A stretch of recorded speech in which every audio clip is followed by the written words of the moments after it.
Right. Was that me? I am resident of Collinwood for YouTube, Joel Sage.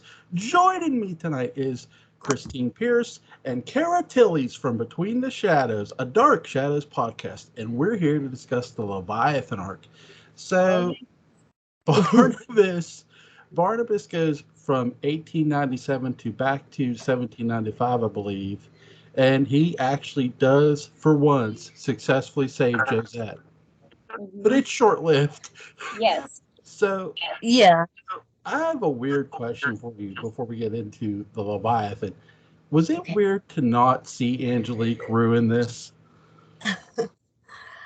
You know, you're sitting on the edge of your seat the entire time thinking she will, because it's kind of been her pattern to pop up in everything. Once we actually see her, she pops up everywhere. So it was surprising, yes, that she didn't swoop in and do this one this time. She wasn't, yeah. For someone else to thwart Barnabas and it not be Angelique, that was, I didn't see that coming from a mile away. So it was When very I upsetting. when I first watched this, that's what I kept waiting for to happen. I'm like, Laura Parker's just going to come in here. She's just going to take care of business. Exactly. It's going to be like when a wrestler comes in the ring and just wrecks everybody. Yeah. That's literally what I kept waiting for to happen. But I'm like, and then Barnabas says about getting lost. I'm like, lost? I'm like, you can't be lost. No. And then you get these weird sort of people who appear in front of him. And I was shocked by this. What did you think about the Leviathan? Totally shocked. I mean, this was, again, like so many things on the show, this was something that we had never seen before in the show, and it was just a different kind of dark, like darker than things are at Collinwood normally. And it's like, what just happened? He got lost on the property, for one. It's like, wait a minute. Barnabas got lost at Collinwood, and I think he even said that. He's like, I'm lost at Collinwood, how did this happen? And at first I had no idea what was happening. It was like, okay, what is this altar? What is this? What is it? I don't, the whole time, for the first few episodes, I was going, what's happening? I don't understand. Mm-hmm. And like, it came out of nowhere. Like, literally, when you're watching the episodes, like, you're watching one thing, and then literally the next scene with no introduction or anything easy to guide you into it. Like, they just drop it, and you're like, what is this in the middle of the woods? What is this? And it's kind of funny because, yeah, we see kind of like a mean Barnabas, like with Willie and everything, but this is a Barnabas we've never seen before. And you're like, why is he acting this way? I mean, after all this time, being a vampire, that's kind of normal. But this is the first time we've seen him act like this and not himself completely. So it was a shock. And like, I'm like, what is happening? Like, it came out of nowhere. I feel he's more of a heel here in this arc than even more so in the House of Dark Shadows movie a bit, where he's literally, I get he's working for like a sinister organization, if you will. Yeah. But he seems to be enjoying it for the most part. Yeah. What did you think of that? It wasn't just, that he was under the Leviathan's power and he couldn't get out of it. It was like a whole new Barnabas, like almost like a doppelganger, but it was him, like Barnabas's evil side, but it wasn't. It was Barnabas under the Leviathan's power, and he just seemed to just relish it more than he relished being a vampire in House of Dark Shadows. It was unlike anything we've ever seen. It was like it was Barnabas, but in name only. It was totally different. And you know what it was? He was the one finally being controlled. Yes. I think that's what it was. He was being controlled for once. Yes. Not just with blackmail, like with Julia and the Notebook and stuff. Not just blackmail, but legit being controlled for once. He was under the spell for once. Right. And man, it was something different for sure. Yeah. It's, Yeah. I almost have no words, honestly. What did you think of the Todds and their gift shop?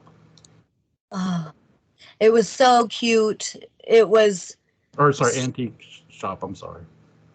it was so refreshing because for one, we don't really get to see much of the town. Like Yeah. we just see the Blue Whale and the Collinsport Inn eventually. But it was just a new place for one that we never got to see them go into town for at all. And even Vicky, when she went and got that painting of Angelique, is like, where's this antique shop? But we got to see that for once. And I hated it so bad for Megan and Todd and Philip. I loved them. So they were very charming. They were so charming when they first came on. And I loved them. They kind of seem like newlyweds, just maybe starting out. I that's speculation. I don't know that they were. I just don't know. But it kind of seemed that way. It seemed like they were a couple that were obviously very much in love, and very much happy that they got to start this business, and it was like a new adventure for them. And they seem it was like a mutual thing. It wasn't like the wife was trying to do what the husband wanted or vice versa. It was something that they did together. And it was like, oh, okay, cool. A happily married couple, because we right really haven't seen that on Dark Shadows, a happily married couple. So it's kind of, right. it was kind of a breath of fresh air. It's like, okay, these guys actually love each other. Let's see where this goes. And like this type of relationship doesn't belong on a soap opera. yeah. But it was very refreshing and very charming. Yeah. Happiness does not last on Dark Shadows at all. No. When someone's happy, it's like, yeah, this is going to go well. Definitely. That's the sign. The moment somebody's happy, they have that moment, know something's coming. You know it is. At this point in the show, we know it's not going to last. Even if you're watching it for the first time, it's like something's off here. This isn't gonna stick around for a while. So. Yeah. What did you think of the breathing when you first heard the breathing? What did you think about that? I thought of everything. I was like, is it an animal? Is it a human? Is it alien? I don't know. But I thought of everything. I didn't expect it to be what they made it. Half because I didn't know if they'd actually go there, or I don't know really. But I thought of everything. I just racked my brain. I was like, what is this thing? And it's even still, the first time I watched it, I still couldn't wrap my head around it. I was like, I don't understand. What is this thing? But yeah. My first thought, and I don't know why, it's just the first thing that I thought of when I first heard it. I thought it was a dragon. Yeah. And they never did show us what it was. And I'm like, it just, I can, in my head, when I heard the noise, I could see like, the steam coming out of the dragon's nose or the smoke coming out of his mouth or something. But in my head, that's where I went. I was like, I wonder if it sounds like a dragon, I do kind of like that they left it up for speculation. Like they never showed what it was. I like that they kept that to your imagination. Like it could have been it could have looked like anything. Yeah. You just know what it sounded like. Which is something that they've done on the show. I mean, because we didn't see so much of Collinsport or Collinwood, to be honest, and it let us imagine what that was. And I think that they did this again with whatever this creature was, dragon, obviously otherworldly, So I do kind of like that they left it up to the imagination. That's half the fun. Yeah, definitely. I know they're pulling what is it? The one author, I forget his name, but I know they're pulling a page out of that. But I think also too, in a way, by not showing what it is, in many ways they're pulling a page out of Val Lewton as well. Lewton would suggest something. Cat People's a great example where you don't necessarily see it, but you hear it. So, and it's like, well, is there a person who's turning into a cat or isn't there? Which is really interesting. So it's like you don't see the change. You don't see the change, and so therefore you you don't see it, but you hear something breathing in the background. And I think this sort of empathize too with in the antique shop when Christopher Pennock comes aboard and you hear the room, or you hear breathing in the room, which is really dark. Yeah. Mm-hmm. Yeah. Mm-hmm. It is. What did you think?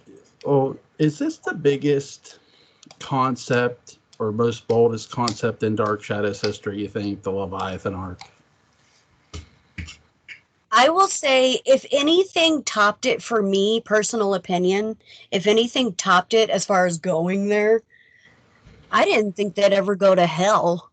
Right. So Yeah. if anything, it did surprise me because that is pretty evil stuff. Yeah. Ties and stuff, that, but if anything tops it, it's them going to hell and actually talking to Satan. Yeah. Yeah. But yes, close number 2 for me. Yeah. I think it's as big or as shocking or as weird as the tail end of the series where they do the cursed room, and one of every generation has to stay in that room. I think it, because I felt the same way when they did that. I'm like, what? It got the same shock reaction for me. But It felt like Hunger Games a little. It gave yeah, me vibes a little.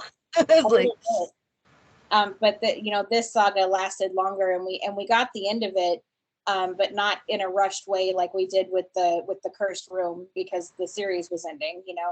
But this we got. I feel like we got a good conclusion. The evil was conquered. It wasn't just like, oh, it's over. Okay, it many things happened leading up to the ending of this, but yeah, I think the cursed room would be a close second. But yeah, one of the most shocking, one of the most weirdest things they ever did on the show, I think, was the Leviathan era. Just because of all the evil and all the things that happened, and all the shocks that happened, and all the people that it affected and got into their clan at one point. And I might be wrong, but when I'm watching it, like, it's one of the most pivotal eras for Dark Shadows, I think, but I feel like it's one of the quickest that they wrapped up as well. I feel like it ended just as fast as it started. Like, but it's very pivotal and it's short run. So definitely left a mark. I think the fact that they don't reveal what the creature exactly is, right? Even with Christopher Pennock, they don't show you what he's changing into, which is creepy. Yeah. But also, I do think it's like, I get why they don't reveal it. It's great suspense, and I know you girls do too. But I do think part of me thinks maybe the audience was thinking, why not show it? You went to hell. Right. Why not? I mean, you've Like, shown how can this thing be, right? you've shown a witch, you've shown a vampire, you've shown a severed hand, you've shown a zombie. How bad, how awful looking can this thing really be? Right. And I do get that sense, but I'll say this to me, this arc has one of the best psychology because of the breathing. And I love how they keep using the antique shop too. They keep finding uses for it. It's not just the home, or becomes the home base of the Leviathans. It does do that. But you also have Julia going in there and finding a painting of Charles Delaware Tate. They're using a lot of other arcs in this story too. They're sort of wrapping up that one too. What did you think of that? The antique shop you're right, it wasn't just the home. There was the home of the Leviathans. There was several meetings, several discoveries there. I mean, that's where Paul Stoddard went to meet Carolyn, so her mother wouldn't know, and that's where Charles Delaware Tate's painting was found, and that's where, I don't know, that's where things changed. It was like, it was so many things. It wasn't just it was rarely ever an antique shop or just an antique shop. There were so many other things happening there. Yeah. And not to mention, I know he was drawn there because he ended up under the spell, but David, I mean, that book that he got, it was a book, right? From the store that he took back to Collinwood, and him and Amy, they were pretty much, spells or enchantments or whatever, and to enhance what the Leviathans were trying to do. And it was kind of like home base for whatever the hellmouth of what was going on at that moment. Like everything was just thrown into that shop. And like you said, it wasn't just the Leviathans, but like all the other small stuff on the side that was happening in between. It was just kind of like home base for all of that at that time. It was also where Barnabas hit Grant Douglas with the car, Yeah. Yes. I mean, Grant Douglas. Yeah, that's how we were introduced. Exactly. So, I mean, it was headquarters. Somebody gave Barnabas Collins a driver's license, and they should be held accountable for it. Yes. That's have no business. That is something I would love to see. It's like Barnabas of the DMV. Driving a car. I think he just got it out of a Cracker Jack box. I'm convinced. Maybe it was easier back then. I don't know. He was an intelligent dude, so maybe he's a fast learner. Well, think about this. When Victoria Winters gets into a wreck when she's driving, who's riding shotgun with her? Barnabas. We just talked about this. I know. That's why I brought it up too. I'm like, when you were talking about it, I'm like, well, wait, Barnabas was riding shotgun. They mentioned. I'm like, this all has a pattern too. Yes. Yeah. Shouldn't even be allowed near a car. That's he can't be driving. He can't be backseat driving. No. It's crazy that you see Grant Douglas, who's Quentin, but coming to pick up meeting Carolyn for a date, and here's Barnabas. He's like swerving all over the road, and when he hits him, it's like he gets out of the car and he's like, "It's you." I'm like, "Oh my God." Like, why? Like, seriously, dude? What did you think of him hitting Quentin? There was a moment where I was sure Barnabas meant to. He did. Because he was still under the Leviathan's power, and, Grant Douglas has Quentin Collins's face, and that's where Barnabas just was, and, he's not out to help the Collinses at this point. He's all about helping the Leviathan. So I don't know. There was a moment where I felt like he meant to and said, "Oh my gosh, I hit him. I didn't mean to," but I kind of think he did. So yeah. I mean, that's something that's that moment we never saw. Like if Barnabas actually saw his face, like Jeff standing in the road, like, but I kind of agree with you. But of course, because he had just come back, and we were trying to get all this Quentin stuff settled out and all this, it would have been totally different, if the Leviathans weren't there. He would have been like, "Oh shoot, Julia," and they would have got to the bottom of it. But the hiccup in the road here. Yeah. So I agree with you. It could have been on purpose. Yeah. I think in many ways it is, because Selby's character is on the sidewalk. It's like really, like swerving, like, dude, you're gonna hit him, and then when he does, I'm like, that was on purpose. What are you doing? Like, you hit me in the parking zone. Like the fire lane. Right? That's what it looked like, because he was, like you said, he was on the side. I'm like, he was driving on the sidewalk. Me in the parking zone. Before Grand Theft Auto, there was Barnabas Collins. Oh my gosh. If Barnabas Collins was a character in GTA, that would be interesting. Driving his Cadillac. That's where Rockstar got its driving tips from, Dark Shadows. I just don't want to own it. Yeah. But it's really interesting that they are wrapping up a lot of arcs with this. They're sort of wrapping up Quentin's arc, and even though he's there, they're they're more wrapping up the Chris Jennings arc, I'll say, Don Briscoe's character. Yeah. Even though he's in a good bit of a Leviathan arc, because he gets captured as the werewolf, Uh-huh. What It did does. you think of the Leviathans having the weakness of the werewolf?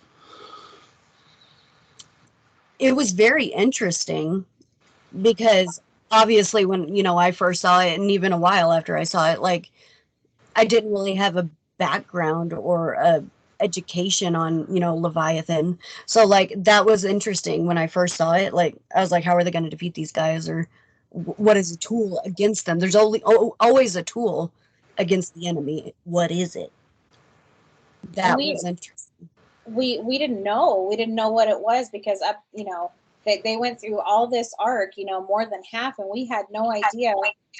Nothing scared them. Nothing frightened them. Nothing could get in their way. And then all of a sudden, werewolf? Oh, Mm-hmm. he's afraid of the werewolf, and it kind of surprised me because they're not afraid of vampires. They threatened to turn Barnabas back into a vampire, so that didn't scare them. Right. He wasn't scared that after he had turned Barnabas into a vampire, that Barnabas was going to get him, but the werewolf scared the pants off of him, and that it was surprising. But at the same time, we're like, okay, Chris, now's your moment. Now's your moment. You've been dealing with this all your life, and it's been tormenting you. Now's your moment. So.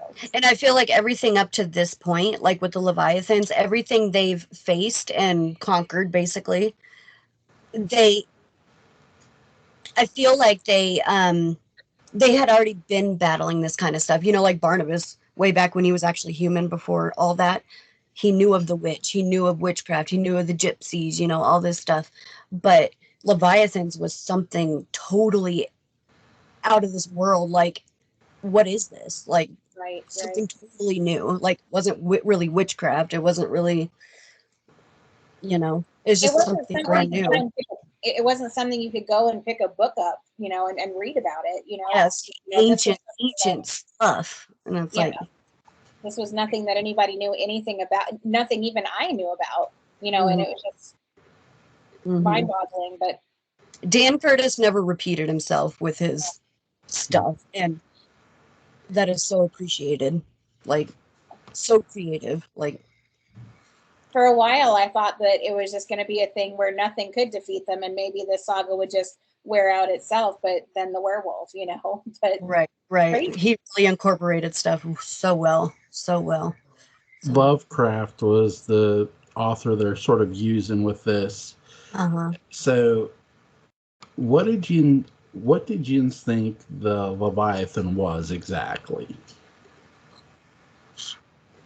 I like to think mythical creature. Yeah. Like I said, all I can think of is a dragon when I think of the Leviathan. Maybe not a dragon per se, but something mythical like that, something with wings, something that maybe even obviously could shapeshift because he could, go into his human form. But I sort of like to think that he can take other forms too, and that's what I got. I think it's a dragon-like creature that can also morph into something else. It pretty much anything it wants. I feel like it could be a fly on the wall. It could, It's like this, it's funny as a child, we watched this as kids, and like when we were talking about the breathing and stuff, like my head, like I just pictured just a beast. A beast could be anything. I mean, me in my head, I'm thinking Beauty and the Beast. He looks like a beast, but obviously, he's some sort of a shifter. Excuse me, a shape shifter. That's what I thought. Like, but again, it's like, what's the true form? I mean, you can shift shape into anything, but I don't know. I just thought of always like a beast, like it's just a scary beast. Like I really couldn't. What do you think it is, Joel? It's true. My interpretation is very different from this. I think we've seen the Leviathans twice in our whole lives. Once in Dark Shadows, and once in the movie Mandy that starred Nicolas Cage, where those creatures were going after his wife because they weren't human. Yeah. But there's a book. He comes to their ship or something, and there's a book on this stand, and I'm like, show me that book, because if I swear to God, if that says Leviathan, That's all I need to see is that book. And they didn't turn the camera, and I'm like, son of a bitch. But Uh-huh. but because the book of Leviathan does state the weakness is a werewolf, but I don't know if that's what Mandy was going for, but I truly think there's some sort of connection where there's some sort of outer space time traveling aliens, as crazy as I am. Uh, I dig it. but because it's really weird that they literally believe in this system of a book where take a room and they have to mature a life form. It sounds like something out of space, really, when you think about it. Yeah. And I get that if you look up Leviathan, it does mean mythical sea creature. You guys are on the right track more than I am. But I didn't even know that. I had no idea. Leave it up to imagination. So I cheated before. That's awesome. So, but this host cheats. But no. But no, so it's really interesting. They start off with, because the life form starts off as a baby. When that's how the Todds really get involved too. That they're entrusted with a child, Right. and they have to, the child's not going to be a baby forever, and it continues to grow. And Michael's creepy as hell in this. Child's Michael. Yeah. But what did you think about Michael? I'm going off on a tangent here. Sorry. I'll tell you what I thought about Michael. But before I do that, the Leviathans, I think they knew, like with the Todds, they hit them where it hurt with the baby, making it a baby. Yeah. Like you said, they kind of have that newlywed thing, and even if they're not newlywed, I think that kind of hit them where it hurt. They kind of seem like the couple that should be having a baby soon. Like I kind of think that was strategic for sure on the Leviathans' end. But Michael was, I had never seen a kid act like that. I was like, this is appalling. That kid was so mean and so not, he was defiant, but he was so like tricky and manipulative. Thank you, that was the word, manipulative. Like, I did not like that kid. That's all I gotta say. That kid upset me. He was mean. And Michael, I have a hard time remembering. Michael's the one right after the baby, or the older kid? The older kid. He's the older kid. Okay. The mean one. Because the one between Michael, Joseph, was it Joseph, or was Joseph? I can't remember. I can't remember. Joseph and Michael, and then the one in the middle. But that's I remember Michael. But go ahead. There's a baby. There's a kid before Michael, and then I think it's Michael is the last before we see Christopher Penn as Jab Ox. Right. But I remember him. but no, Michael was a piece of work. It was like an adult in a kid's body, just manipulating the crap out of everybody around him. Like no empathy, no remorse, no guilt about how he was treating everybody. I mean, he broke David's leg, and it was like, where is your mother? But it just, wow, that kid, wow. It took me a long time to see The Orphan, but that's what that reminded me of. Some old person in a little boy's body, just evil. Yeah. That's what that reminded me of. That movie scared the crap out of me. And kudos to the little boy who played him, because he did incredible.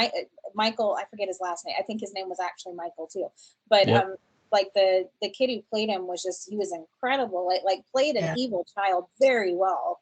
And it's amazing with those, even David Hennessy. I'll always say it about him, man. He took on a lot, and he pushed it off.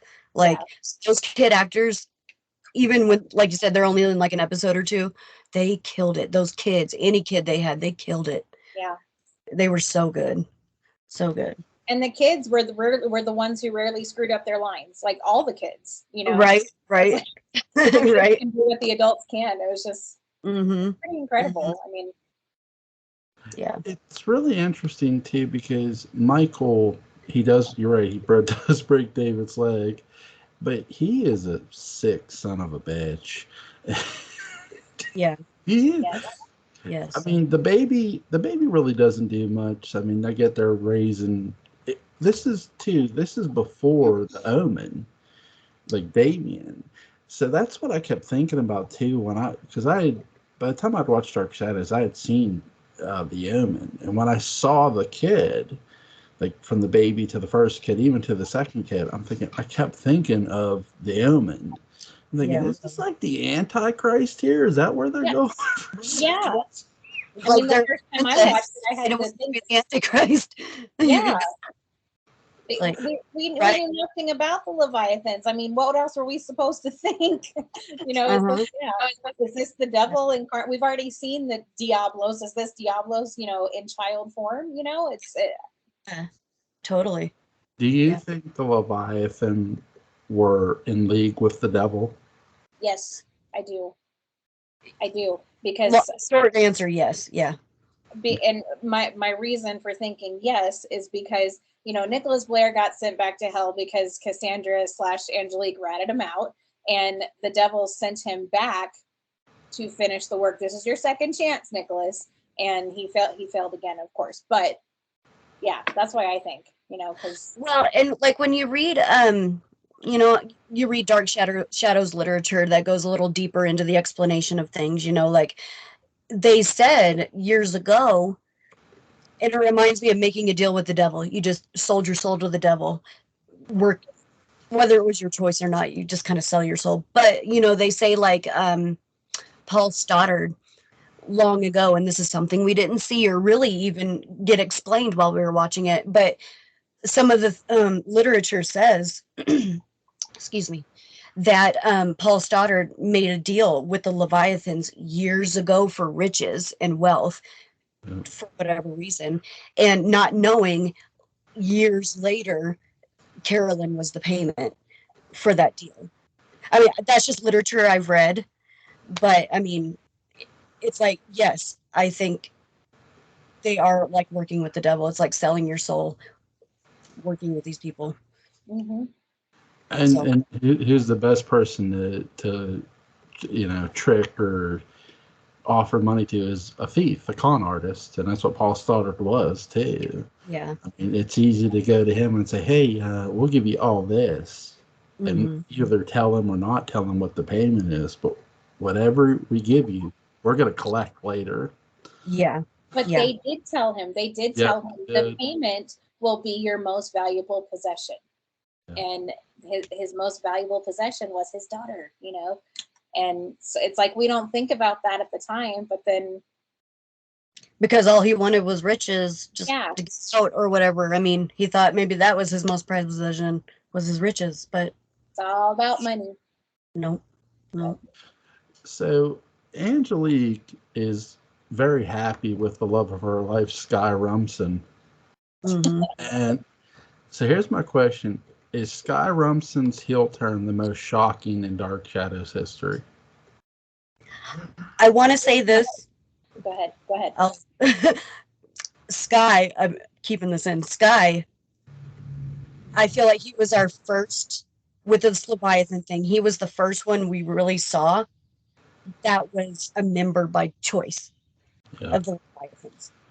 So it was a little bit of a different perspective because he was just like full on like manipulating Angelique and tricking her and lying to her, like for the good of his religion.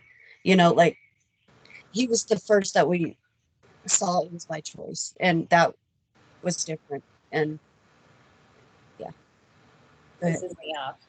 I know. And I do have to say yes. If it's not the most shocking heel turn, it's one of the most shocking heel turns. Just because we find Angelique and she's with this super rich guy and she's just happy off of her gourd, and we're like, okay, Angelique's found some happy. Yeah, it's like she found some happy. She's not messing around with Barnabas. She's not trying to curse him anymore. And it's like, okay, I can live with this. I can live with this. Her practicing witchcraft for this dude. Yeah. So I mean, you had to think that this guy was good because it made her give up practicing witchcraft, even though she had all of her powers. And made her want to be human, like act human, feel normal. you know? Oh, that made me so mad. Yeah, it was aggravating. And I think that's what got you hard too. It was because of Angelique's situation. You're like, dang, girl, you're doing so good. Like, you're being nice. You're trying to live life clean. And you get this. You get manipulated. And I think that's why it hits hard too, because it's like, dang. It's almost like being married to Dexter. You know, you had no idea he was a serial killer. And yeah, I don't know. It made me so mad. He's really good too. I mean, because when you first find out about Angelique, Julia is still looking for the portrait of, Quet stuff. Yes. So she's still trying to help Chris Jennings, Don Briscoe's character. So she's making phone calls, and then she learns about another portrait that a very wealthy person has. So lo and behold, this is sort of where Sky Rumson becomes involved. Now I will say that Sky doesn't really know what Julia wants exactly, right? Which I like. So there's Angelique, and it's like, oh god, this ain't gonna be good at first. I thought Angelique was gonna get mad, and she's like, what do you want? And because when Sky Rumson said my Angelique, I'm like, oh my god, dude, what did you do? Yeah, we felt sorry for him at first. It's like, oh crap. Oh my god, you has no idea. and I think that's what made the heel turn so shocking, because we felt sorry for him at first because Angelique. And then to find out that Angelica is actually the victim and not the other way around.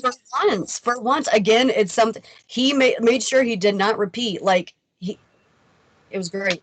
Always kept us on our edge of our seats. We thought we knew, and then it just, we thought we knew, and we didn't. Mm-hmm. Mm-hmm.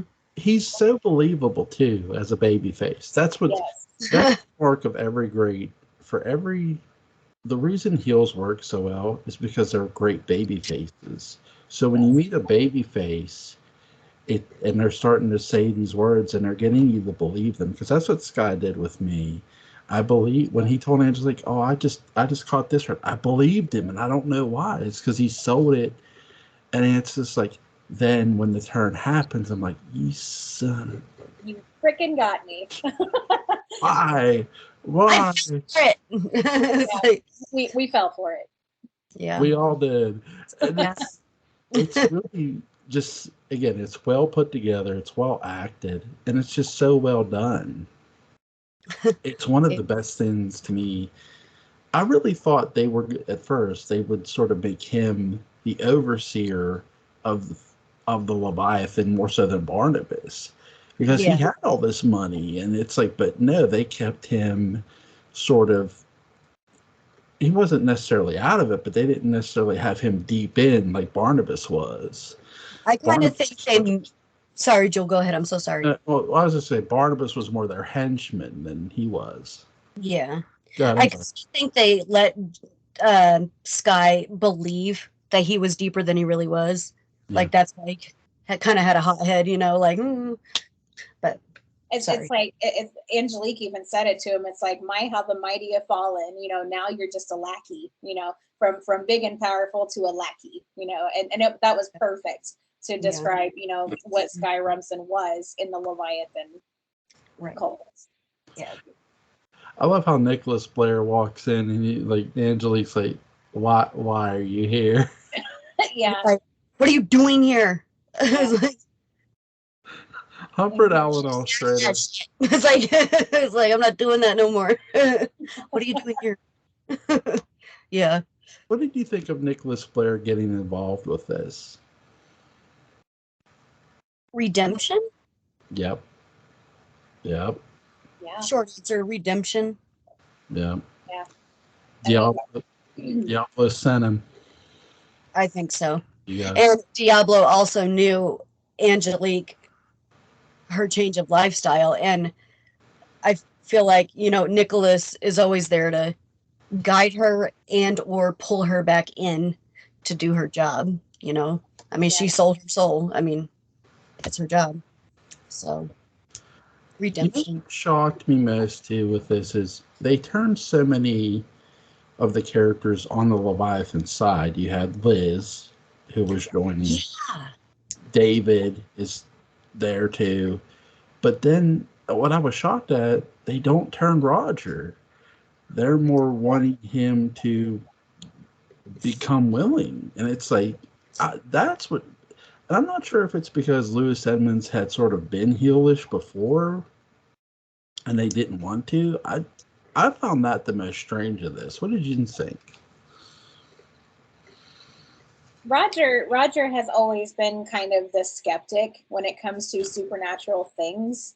And I wonder if turning him would have been too maybe not believable because he's such a skeptic. Like, I mean, we just talked about this on our last episode, but you know, when Vicky comes back from the past and, you know, just the moment has gone by after the seance and she's like, I was in the past, and he still wants to believe it's all a hallucination, even though everybody at the table saw this other woman in Vicky's seat. You know, it's like, oh, it's just mass hallucination. So I wonder if it's because it wouldn't be believable for Roger to get on board with something like this, simply because he's so vehemently skeptical of the supernatural. So I don't know that he would have bought it, honestly. So I don't know. I don't know. I mean, I hear everything you're saying, and it kind of makes sense. That's a good one. It's like, what do you think, Joel? I think because you can't, again, all characters' belief system is different. I'll give a great example of this. Keep in mind, we know Julia had treated Barnabas for vampirism in the series. Later on, when you get into the Adam arc, and Barnabas says about a witch, Julia and Dr. Lane doubt it. Yes. Before Dr. Lane's death, and then I think Dr. Lane's death is what wakes Julia up, more or less. Yeah. That and the way things are sort of going at Collinwood too. Yeah. But the fact that you have two people who know Barnabas' secret, Yeah, and they know he was a vampire, and when he says, "Hey, I was cursed. A witch cursed me," it's like, "Witch, Barnabas." They're just dismissing him. No, it's real, guys. Yeah, It's real. so, but when they try to turn Maggie towards the Leviathans, it doesn't work. yep. So I kind of wonder if the same thing wouldn't have happened to Roger, even if the participant is willing. It may be, you know, I don't know. It seems to have only chosen a select few, even though it took on most of the Collins, well, a few of the Collinses, you know. So I don't know. Now that we're talking more about it, my opinion, I would just put out there that with anything like that, you know, supernatural, spiritual, you know, witchcraft, whatever, there are just some people, some souls that just can't be tricked. Yeah. Yep. They can't, like Julia. She never falls Julia for. couldn't either. Yeah, she didn't do it either. Like Leviathans, they couldn't touch her. They could. She didn't believe in nothing. Like and maybe Roger is slightly like that. Like ultimately, you just can't penetrate his free will mind and get into him like that. Like that's what I think.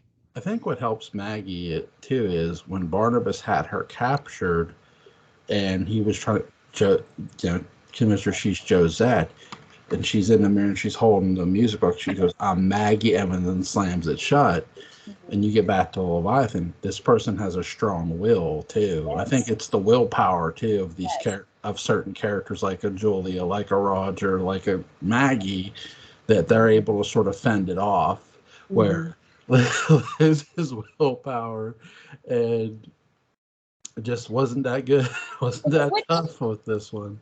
Which is kind of surprising, you know, because, you know, her being so strong after killing Paul Stoddard, you know, like she thought for so many years, and you know, fighting against Jason and finally just coming out and I'm not marrying you and I'm going to tell the truth. It kind of surprised me about Elizabeth that her willpower wasn't strong enough to defend herself against the Leviathans. It did kind of surprise me a little bit. Do you ever think Paul was? This is a weird sort of parlay. You ever think Paul was sort of brought in to throw Liz off in a way where if they could draw hatred out of her, they could just take her more of her will away from her? That is an excellent point, and I think definitely that could be part of it, you know. And do you think it, like, just throwing it out there, like, do you think ultimately the Leviathans are the ones who drew Paul Stoddard back to town because it was time to pay up? Absolutely. Like, oh, probably, yeah. Whether he, knew it or not, like, whatever drew him back to Collinwood, ultimately it was the Leviathans because it was time to pay up. Yeah, because I don't even think Paul knew why he found himself back in town, aside from the fact that he was broke. But yeah. I don't think he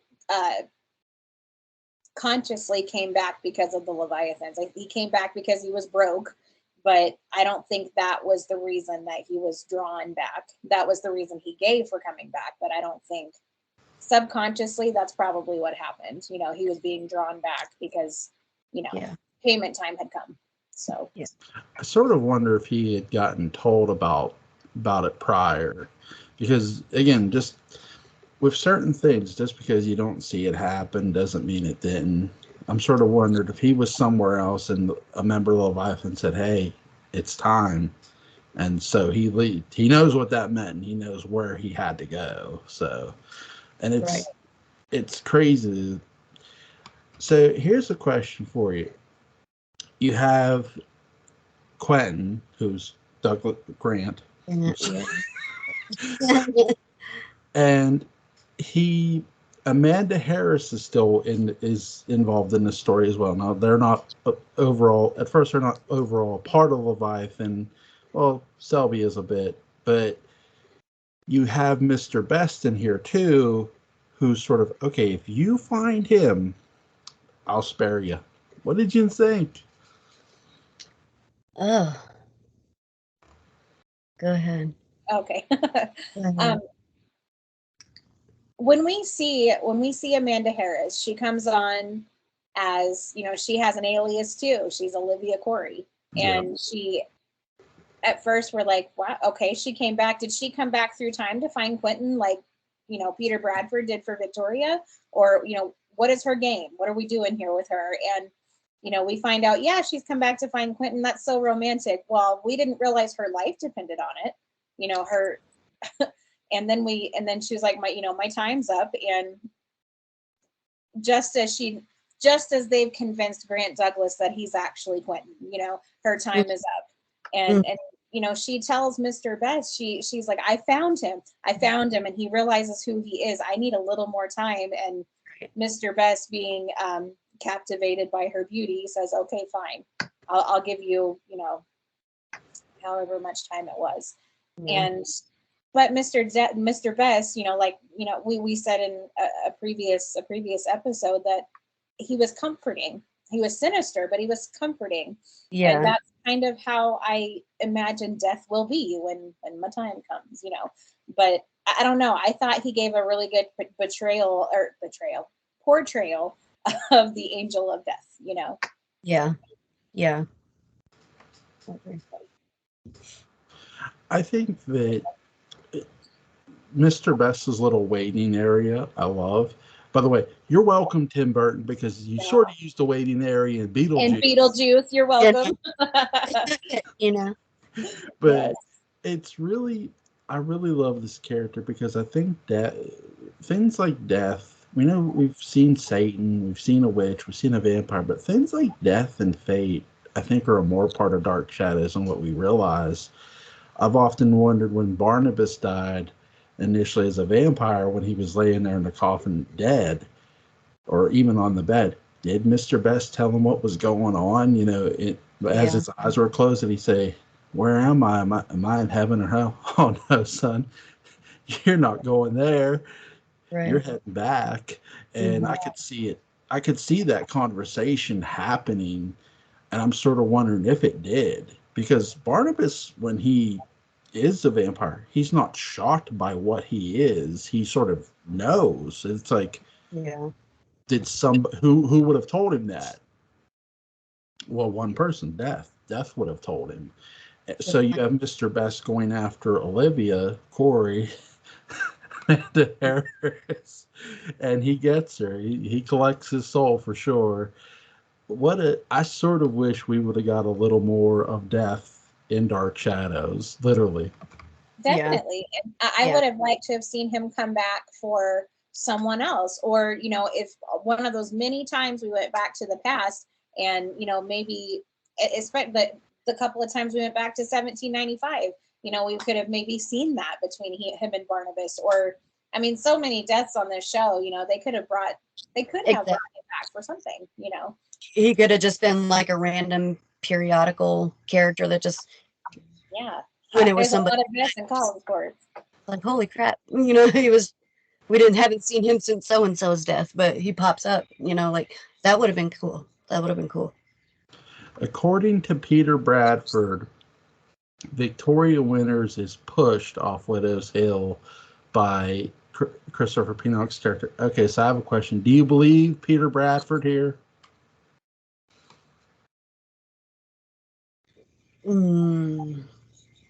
No. No. Why though? No, I know. That's what I'm pondering on. Can you ask it one more time? Sorry. Okay, so Christopher Pinnock's character allegedly pushes Victoria Winters off Widow's Hill, and Peter Bradford says he saw her body. That I doubt, but I do believe she was pushed. You got me stumped. I still agree with my no answer, but I'm trying to tell you why, honestly. Okay. I asked tricky questions. I know, right? You get me thinking. What do you guys think? Help me out here, because that's a good one. Like, what do you think? I think that he thought he saw her body, because remember, Liz, we know they see that Victoria and Carolyn see Bill Malloy, a body. They see a body. But we've also been told bunched up seaweed can look like a body. I think Victoria Winters fell. And by this time, Victoria Winters is pretty much time. I mean, she's been time jumping, really, is what she's been doing before this. I mean, she literally goes back into the past by herself, of no power. She does it. Mm-hmm. I think because time is catching up with her, and it's like, wait, you're not supposed to be here. A portal opened up, and she fell through it. That's my insane theory, and I'll plead insanity, Your Honor. I believe it. It's good. I like that. Oh no, we lost her. Oh no! But it's really crazy though too, because Peter Bradford, he says about ghosts too. What did you think? What did you think, Christen? I am just coming back here. My internet fell asleep on me. So what are we talking about? where Christopher Pinnock pushed Victoria Winters off Widow's Hill. Peter Bradford says about it when he's confronting Christopher Pinnock's character, because they're sort of going away from the werewolf curse, and they're sort of adding other lores to hurt the Leviathan, like Ghost. And I do sort of think this is what somewhat hurts the arc too, where they're sort of, Moon Knight has this problem in Marvel. Moon Knight has too many weaknesses. That's how he sort of gets defeated. Mm-hmm. Well, now they're adding weaknesses for the Leviathan, like Ghost. So Peter Bradford says that Christopher Pinnock's character, Jeff Hawks, pushed Victoria Winters off Widow's Hill, and Peter Bradford said he saw Victoria Winters' body. So do you think Peter Bradford is correct that he saw Victoria Winters' body? I don't know. I don't think. Why would he lie? Right. Why? I mean, why would he? And why is Peter Bradford so angry at Jeb Hawks? Yeah. I don't know. That's a toughie. But I mean, I kind of want to believe that he did. Oh no. It happens. I've literally had this happen before. Not with you guys, but other people. It's crazy. But I do agree with her. It could be where maybe he was just either correct or incorrect. It's Yeah. weird that they do this in the Leviathan arc. Yeah. Because I more feel they're doing this to get away from the werewolf curse. Yeah. Yeah. Because you don't really when they capture Chris and he gets away, and by the time the Leviathan arc sort of dying down or somewhat dying down, Chris leaves. And it's like I sort of wish they would have got Don Briscoe to stick around and had him find a way to control the werewolf curse. Yeah. Instead of going down this confusing road of, well, Peter Bradford saw Victoria Winters die. Mm-hmm. You know. Yeah. But we're still waiting on it. I know. So sorry. That is crazy. But what's your favorite moment of this arc, Cara, while we're waiting on Christy? Oh man, my favorite moment. I would probably say I would probably have to say, it was when Barnabas finally snapped out of it. Like, because at this point we're like, is he gonna stay like this forever? Yeah. Has he just totally changed? Like, but when he snaps back out of it and they start doing their thing again, like the Scooby-Doo gang, they solve the mystery and everything is good again. It's like, that's what we want to see. Like, we like where they go, but ultimately, they win. They solve it. Just like on to the next thing. So I was shocked how, again, because we talked about this a bit, where Barnabas is really mean, and he's really cruel to like everybody. Julia too. He's dismissive of her, and she asked him, "Hey, did you find any cure for Chris?" And he's like, "No, I didn't find." Well, she's telling her the truth there, but it's just like he's not really interested. He's all in on this Leviathan thing to the point of he doesn't care to help Chris. yeah. And I think that's to see this 180-degree turn for Barnabas in the series is still shocking during the Leviathan arc. Like how bad he really is in the arc. I know Paul started just got a bit of a scumbag, but he's a dick to Paul too. Yeah. Yeah. Yeah. He's taunting him in the blue whale and stuff, which is really like, it's like, man, Barnabas, it's like if it were somebody else he were doing it to, you'd sort of hate him a little more for it. Yeah. But when he's sort of mean to Julia, and it's like, dude, this is your friend.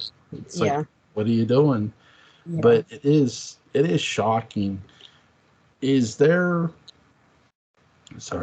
a moment that, other than Sky Rumson's heel turn, shocked you? Oh, I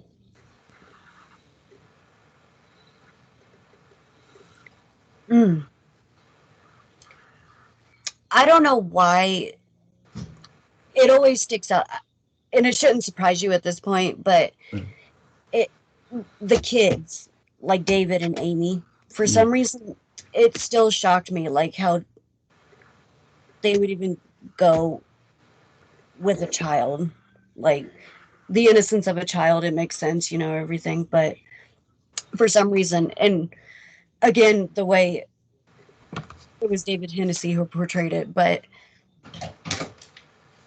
just I don't. It's hard to explain for me, but it got me, like with the kids, like, and the way they portrayed it was so good and so believable. Like it was scary. It was scary almost.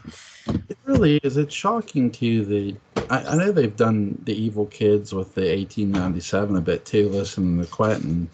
But even with the Leviathan arc, it's like you sort of see him get physically violent with other people, and you see Michael like Christine was talking about break David's leg. It's like, Yeah.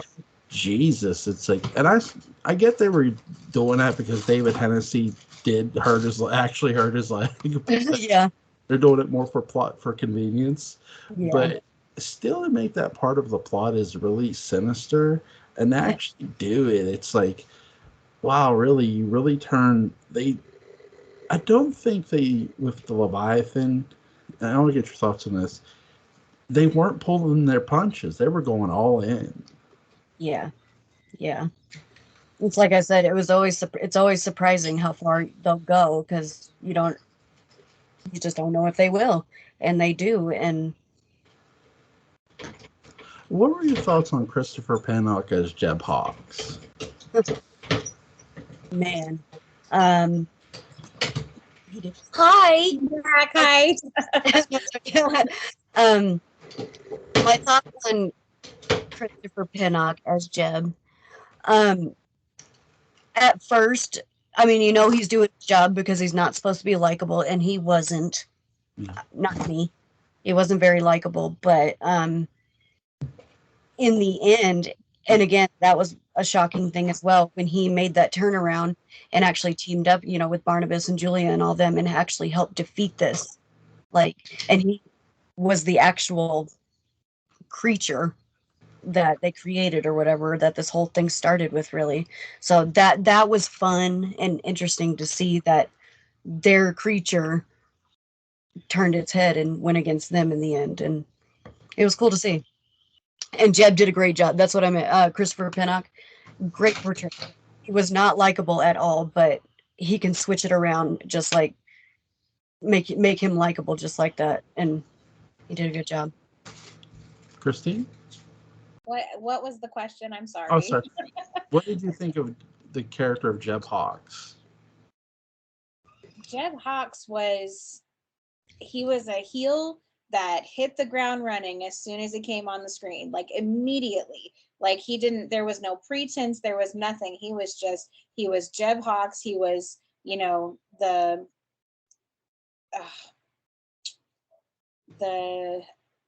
the child of the Leviathans, like the Omen child of the Leviathans, ready to take his place, ready to do his thing, and lead the Leviathans and call all the shots. And he wasn't afraid to tell Barnabas or Megan and Todd exactly that. He's like, now I'm an adult, now I'm in charge.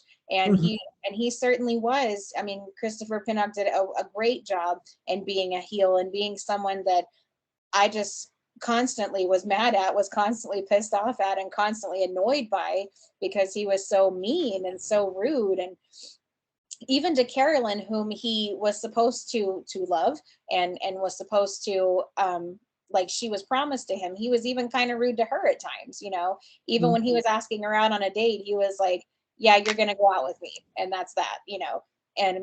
But even Carolyn still fell in love with him. But I thought, I mean, they picked an excellent character and an excellent person to play the leader and the evil person of this group. I don't know. I thought Jeb Hawks was great, and I thought Chris Pino did a great job portraying him too. I can't think of anybody else who could play him as well as Pinnock did. So, what did you think about the character of Bruno? Oh, Bruno, he was a clown. He's a clown. Very he kind of reminds me of like minstrels, like for The Witcher. He kind of reminds me of one of them for Patofi. It's like he was his minstrel, singing his praises and doing his bidding. Like, that's how I think of him. And he just kind of entertained me the whole time, honestly. He was very entertaining. So Bruno was much like Aristide. He really was. And I know that that Michael Stroka played him too, but Bruno was much like Aristide. He was an excellent henchman. He was, didn't ask questions, just, okay, master, I'll do what I got to do for you, and right. I'll kidnap Chris and the girl for you, and then and it just right. Yeah. He was a good henchman. You probably couldn't ask for a better henchman than Bruno has. So. We talked about Skyrims, and I asked this question to Cara, so I'll ask it to you, Christine. Is there another moment that shocked you besides Sky? Besides the Paul Stoddard thing, that really, I mean, we knew that Paul Stoddard went away, and we never expected to see him again, yet here he is, you know. It's like, I don't know, the Paul Stoddard showing up at Collinsport, I didn't see that coming a mile away. And, you know, we never really got to know Paul Stoddard. The only thing we knew about Paul Stoddard is that he was, you know, Jason McGuire was his friend, and the guy that he did illegal things with. So One of my favorite moments is when Barnabas sets the antique shop ablaze. Jonathan just, there will be never any breathing from any room again. It's just like bad driver, bad shot with a gun, now an arsonist. Right. Oh goodness. What did you think of that scene? Go ahead, Chris. What more could he lose at this point, honestly? from you know, hitting someone with a car, from, you know, not being able to make the one shot we needed him to make to kill the witch. I mean, what more has he got to lose at this point? Right. Let's try this. Yeah, exactly. Mm-hmm. It kind of made me laugh a little bit, you know, like it's doing now. But It's really cool to see some like that effect pull off. I love my wife's favorite special effect in Dark Shadows is fire. So when we watch it, she's like, right. Nice. I'm like, you love the fire, right? I'm like, there you go. But what did you think of Carolyn and Jeb actually falling in love with each other? it made my bleeding heart happy. it made my romantic heart happy that, you know, because Carolyn has had so many failed relationships up to this point, so many, and, you know, nobody wants to be with a rich girl. Everybody's already got her up on a pedestal, and they've already got their notions of her. And even with Tony Peterson, like, that was one I was really rooting for. I wanted that one to work out. But in the end, I found myself rooting for Jeb too. It's like, okay, if you're not evil anymore, I think I can probably live with this. And right. It was so short-lived, and it broke my heart for her, you know, that. Yeah. And they came so close. Like, Carolyn had never gotten really that close in like a real relationship, like marriage and stuff, you know, like it had never come that close. And it was exciting to see that for her finally, like you said. And it always freaking ends as soon as it starts, guys. It was really sad, but. And he was such a switch from Joe Haskell, who she was originally engaged to when this whole mess started, you know. Right.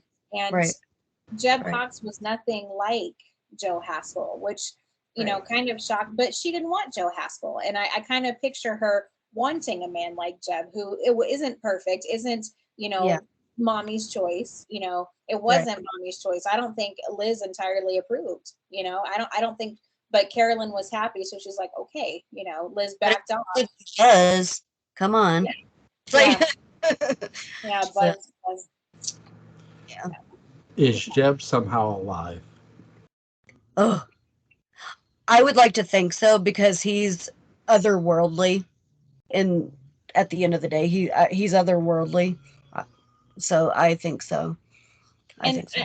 I kind of am inclined to agree with you because they said that, you know, when the altar was destroyed, you know, Jeb should have gone too. Jeb, like, that should have killed him. But it didn't. And he says like, oh, it's my love for Carolyn that's keeping me alive. It's Carolyn's love for me. But I don't know that that's true. I think that because he was already a supernatural entity, I kind of have to believe that that's still kind of alive in him. So I kind of think with that, you know, there is some way that he could have survived that fall from Widow's Hill. I mean, Adam was purely human and he survived.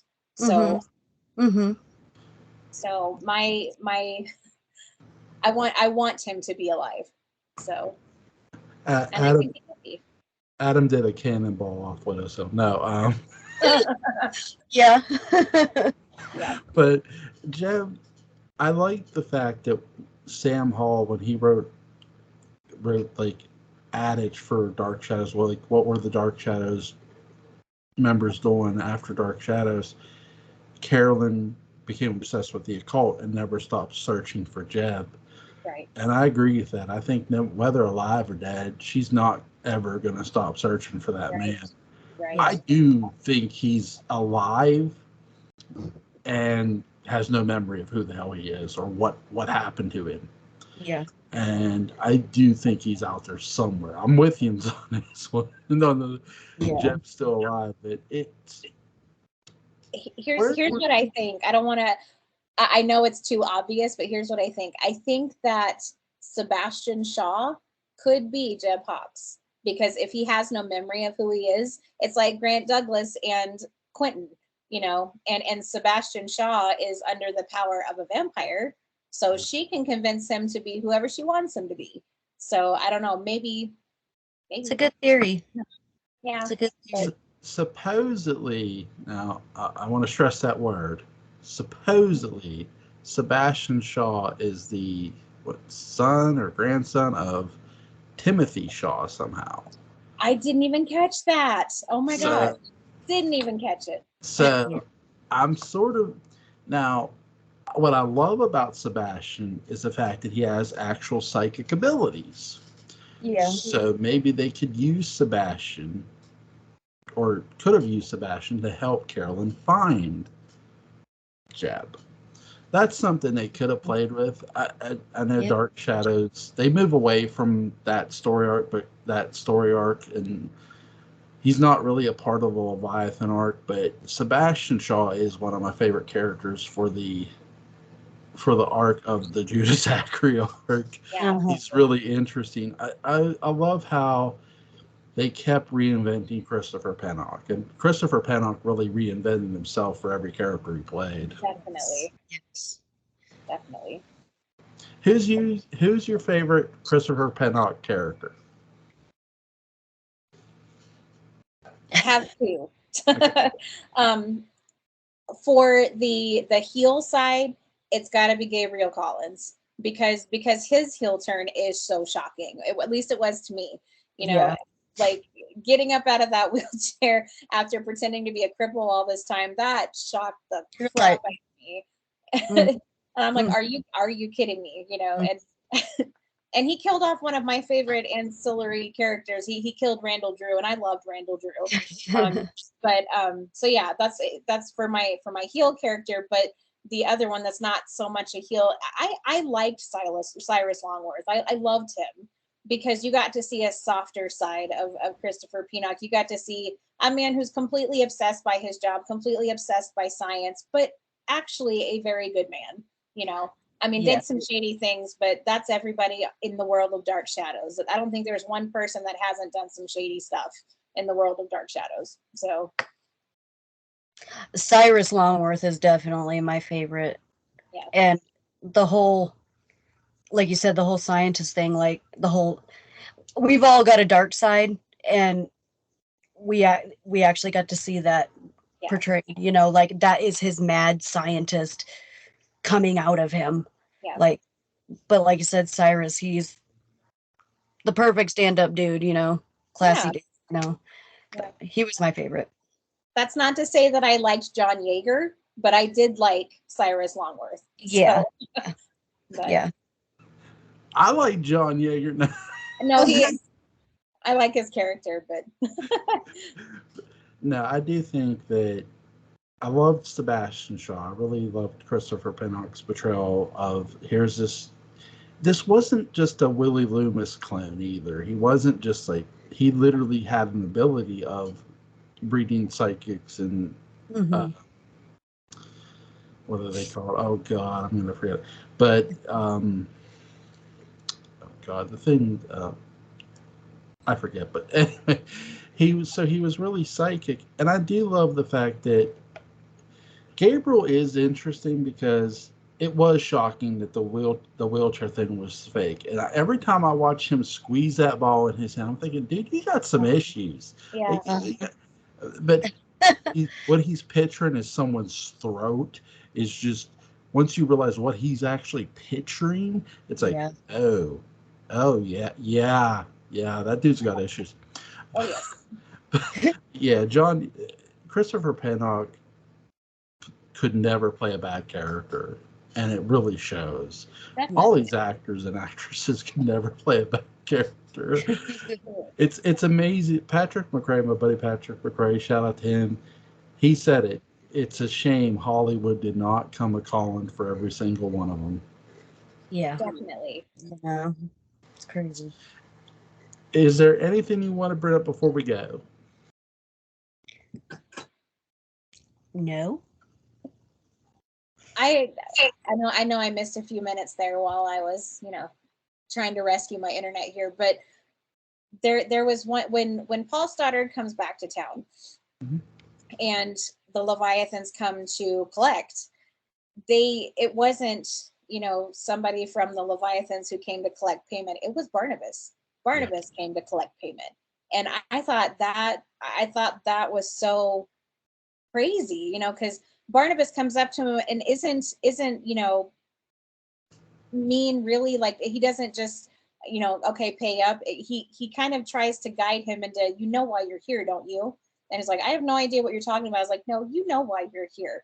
Remember this, and remember the payment that was asked of you. What's your most valuable possession? He's like, well, I'm broke now. He's like, no, you're not. And I love how Barnabas did that in such a sinister way and smiling the whole time he's saying it. And I don't think anybody else from the Leviathan clan could have pulled that off the way that Barnabas did. Mm-hmm. To have it to send the Collins after him for the payment for the Leviathans. Right. It was crazy. Is there anything you ladies want to plug? We have a new episode coming out next week. Or maybe not this, it's end of this week, I think. But yeah. Link hard at work. Link to Between the Shadows, a Dark Shadows podcast, will be in the description box. Go check out one of the best Dark Shadows podcasts on the internet. Hosted by Christine Pierce, Cara, Tilliz. Thank you, ladies, for giving me your time tonight, and thank you for joining me. Thanks for having us. Thanks for having us. Good night. See you later. Bye. Bye. Bye.